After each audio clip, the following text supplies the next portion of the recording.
Imagine this.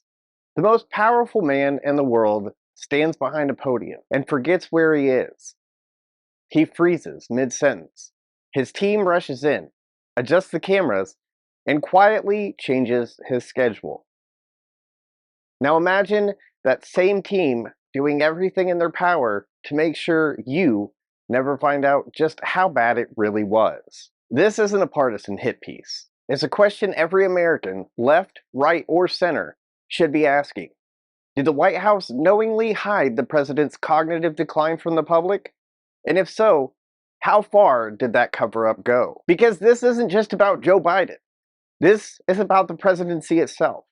The trust, the chain of command, and who's actually calling the shots when the cameras turn off. Tonight, we're diving deep into the timeline, the insiders who sounded the alarm, the evidence that was buried, and the one question no one in Washington wants to answer.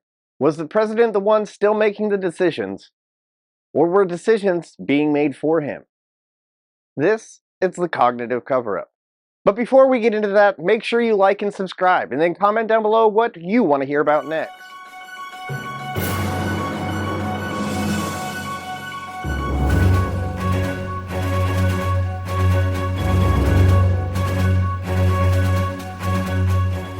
To understand the story, we need to start with the timeline.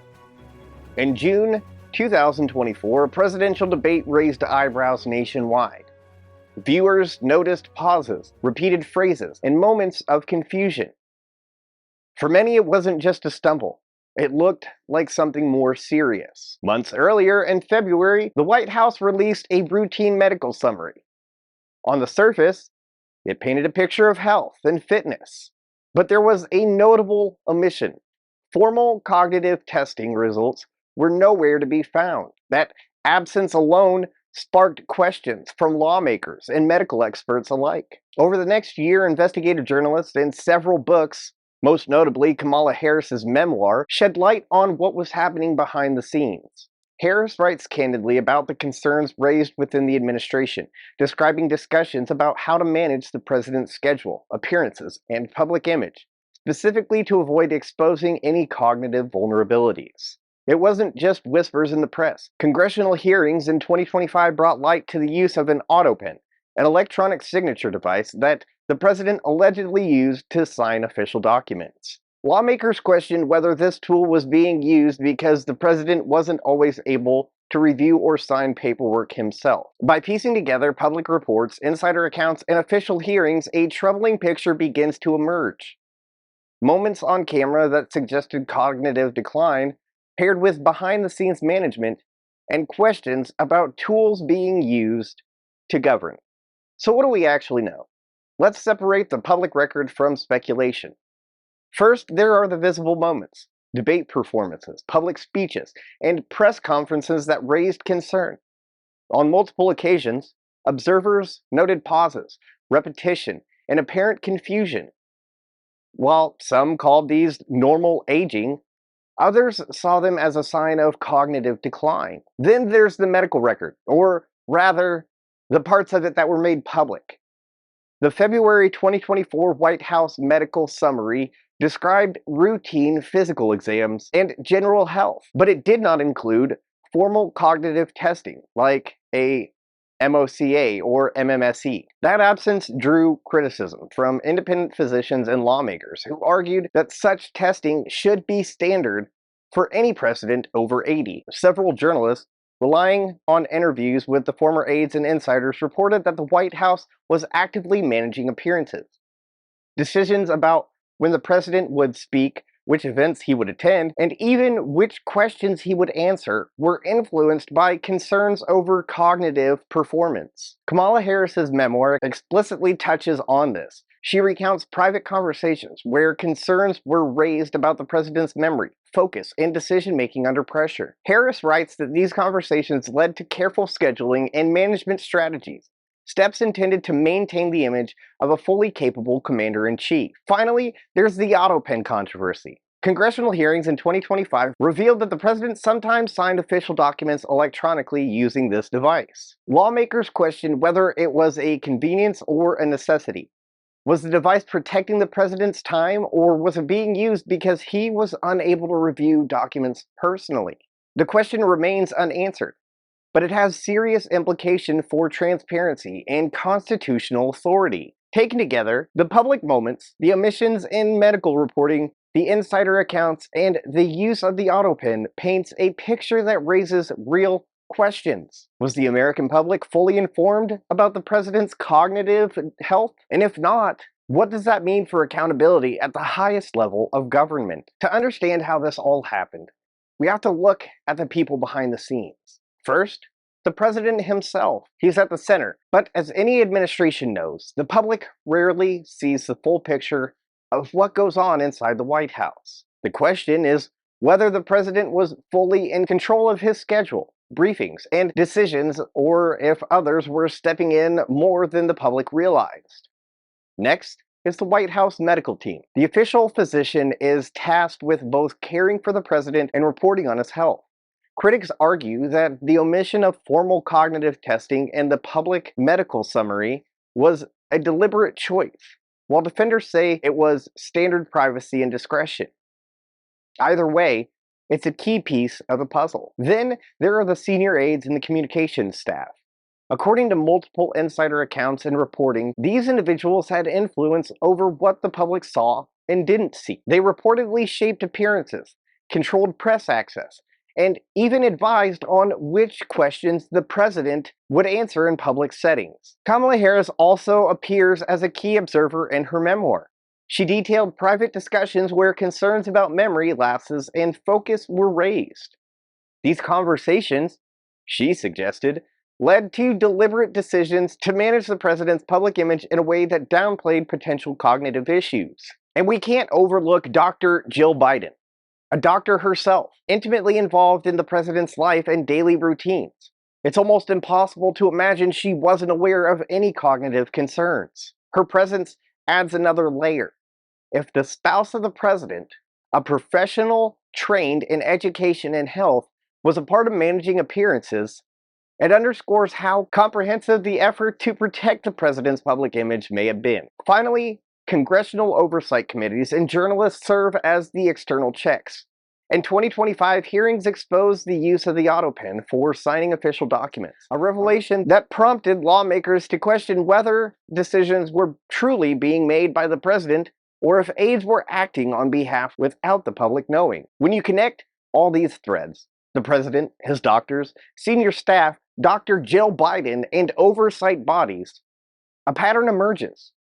A careful, deliberate management of appearances. One that raises the question of whether transparency was sacrificed for image. And that is what makes this more than just a story about age. It's a story about trust, accountability, and the functioning of the highest office in the United States. One of the most explosive revelations from congressional hearings in 2025 was the use of the AutoPen.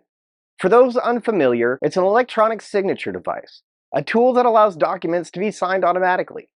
On the surface, it's a convenience. But in this context, it raises serious questions. Lawmakers revealed that the president wasn't the only person with access to the AutoPen. Senior staffers could also use it. That fact sparked concerns in Congress. How could anyone verify that every document signed with the AutoPen was actually signed by the president himself? Some hearings even suggested that certain pardons signed using the AutoPen might not have had his direct authorization, leading the House Oversight Committee to state that those pardons could be considered void. This distinction matters enormously. Every signature carries legal weight. Every executive order, every memo, every pardon has real consequences. If aides were effectively signing on the president's behalf, even with nominal approval, it raises serious constitutional and transparency issues. Who is actually making decisions at the highest level of government? Combined with the other evidence, the public moments showing cognitive struggle, the White House's management of appearances, insider accounts, and Dr. Jill Biden's oversight, the AutoPen becomes more than just a tool. It symbolizes the potential for decision-making to shift away from the president entirely, all while the public assumes he's in control. This isn't speculation for dramatic effect. These hearings, the statements, and the documented discussions exist in the public record, and they force every American to ask, when the leader of the free world may be impaired and aides can sign documents in his name, how do we know what decisions are truly his? How do we know the country is being governed transparently or responsibly? So why should every American care about what's been happening behind the scenes in the White House? First, it's about trust. The presidency is not just a figurehead role. It's the highest decision-making office in the country. Americans deserve to know whether the person making life-altering decisions is fully capable. When information about his cognitive health is withheld, trust in the office itself erodes. Second, it's about accountability. If aides are managing the president's schedule, controlling his public appearances, and even using the AutoPen to sign documents on his behalf, it raises a serious question. Who is actually making the decision that affects 330 million people? Accountability matters, not just for politics, but for the rule of law and the functioning of democracy. Third, there are constitutional implications. The House Oversight Committee's statement about potentially void pardons and other signed documents highlight a real legal gray area. If a president's signature can be applied by staff, even with good intentions, it calls into question the validity of critical executive actions. That's not theoretical. That's real world. That has real world consequences for governance, justice, and national security. Finally, it's about precedent. How administrations handle cognitive health, transparency, and delegation of authority sets the stage for future presidents. If this pattern is normalized, future leaders might hide cognitive struggles, rely more heavily on aides for decisions, or avoid scrutiny entirely. Americans have the right to demand clear, enforceable standards for transparency at the highest level. In short, this isn't just a story about one man's health. It's a story about the integrity of the presidency, the safety of the decisions being made, and the right of the American people to know who is really in charge. The story of the cognitive cover-up is not just about one president. It's about the office he holds, the people around him, and the transparency that every American deserves. From public moments of cognitive struggle to the White House managing appearances behind the scenes, to insider accounts and Kamala Harris's candid memoir, to Dr. Jill Biden's involvement, and finally, the controversial use of the AutoPen. It all raises serious questions. Questions about who is actually making decisions, who is accountable, and how the country can ensure the integrity of its highest office. This investigation doesn't claim to diagnose anyone, but it does highlight gaps in transparency, oversight, and accountability that demand attention. And as citizens asking these questions, it isn't just our right, it's our responsibility.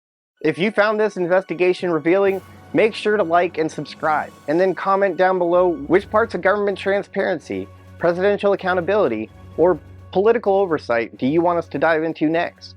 Your questions will guide the investigation, because at the end of the day, the health of a president is more than a personal matter. It's a matter for the nation. Thank you for watching. I'm Kyle Fields, and I'll see you next time. Take care.